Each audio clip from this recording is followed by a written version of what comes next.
Hey YouTube, it is day 12 of the 24 beers of Christmas, and wow, look at the journey we've had together, me and you, 12 days together, incredible. Oh, we're halfway there, oh, living on a prayer, living on a prayer.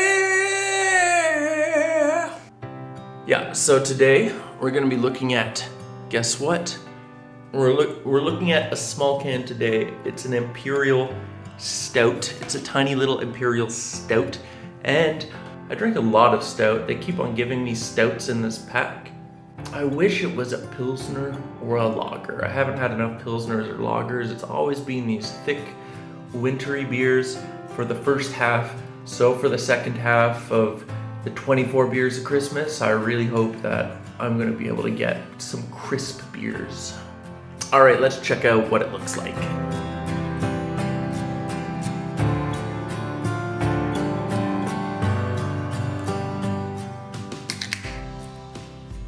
Jesus Christ. It just exploded on my hand. Gross. Definitely losing points here. Look at this. Look at this. They filled it past the can. This thing is filled to the top. There's more Stout than there is can on my wall. It's splattered. Exploded.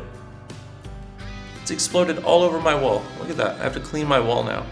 They filled the can with too much Stout, and as soon as you open it, it's a ticking time bomb ready to explode onto my wall. And explode is a word. Okay, we're good. We're good. We're good. We're good.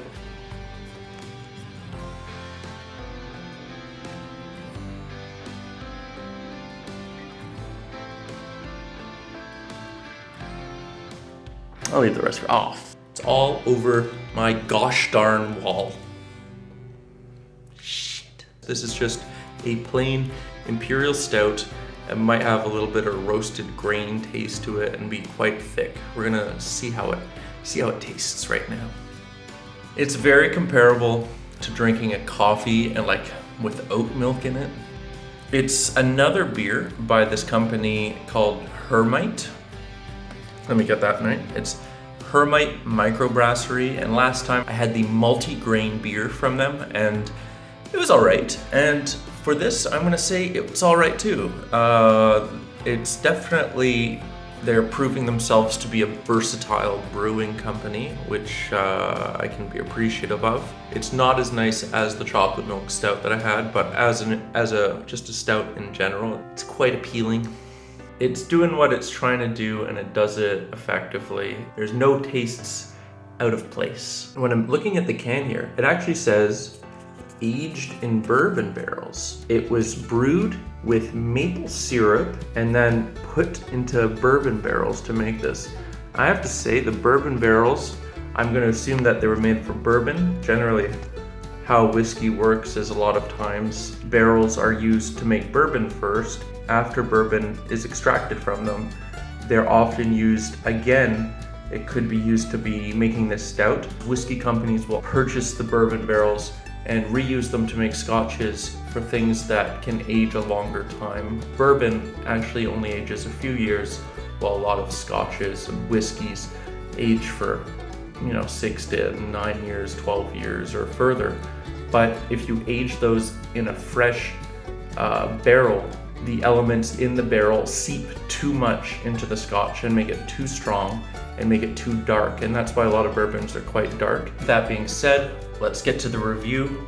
I think this is a good beer. It is a B to B plus, close to A maybe. I'm gonna give it a 4.3. I'm giving this beer a 4.3. It's really quite good. I have to take off 0.7 because they overfilled the can, which some people might not disagree with. That's pretty awesome. But even after I opened the can and lots of it exploded all over my walls, even after it did that, it was still overflowing from the can, which shows that there was some sort of technological issue for filling these cans. Maybe they should have gone just a few notches lower, but they didn't. And now I have to pay the price. I'm the real victim here. I recommend this beer as the first beer of the night. It is a nice coffee like delicious beer. It's just a very thick and filling beer. Maybe it would pair well with a big turkey dinner. It might pair well with a Christmas feast. Drink it on an occasion that you expect to fall asleep.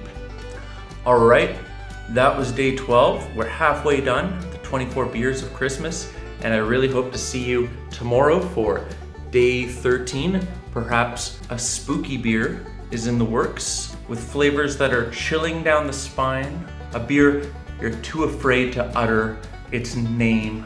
It's so scary. Scary beer. Bone tingling, mind bending. So stay tuned for tomorrow's scary beer.